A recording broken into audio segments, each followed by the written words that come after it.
And we are getting some breaking news at this hour as the Karnataka government has set a new deadline to full potholes across the city. In fact, on Sunday, the Karnataka Chief Minister Basavaraj Bommai took officials of BBMP to task over the potholes not being filled across the city after the rains ended in November.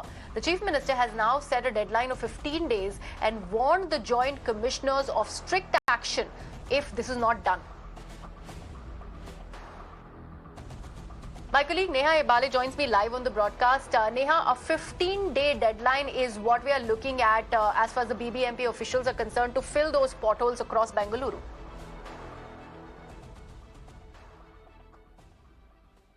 Yes, Griha, that's absolutely right. While the government has been missing deadline after deadline, the Chief Minister of Karnataka along with the Revenue Minister yesterday held a meeting with all the BBMP officials where in fact the BBMP Commissioner Gaurav Gupta and the Joint Commissioners were all pulled up for not having filled up the potholes. But let's tell you that, on the surface of it, there have been multiple deadlines that have been missed. On 20th October, when we interviewed the Revenue Minister R. Ashok about why the government has missed so many deadlines, he in fact very casually went on to laugh off the matter and even said that he will not set any more deadlines simply because the government hasn't been able to live up to their previous deadlines.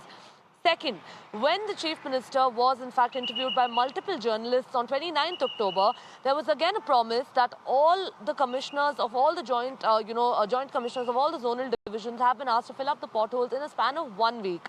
Let's remind you that, Griha, this was in October. The rains have come, the rains have gone, November has passed, December has passed, 3 months later, in January we're still seeing the government only merely setting deadlines. However, work on ground has been nil. Now, why is this really happening? What action has been taken against any of the BBMP officials so far? There hasn't been any action. So it clearly seems like, while, of course, the government has been making promise after promise over here in the state of Karnataka, particularly for Bengaluru city, it's the people that are suffering, it's the people that are paying taxes, and the roads and the potholes continue to be in a deplorable situation. Right, Neha, thank you so much for all those details.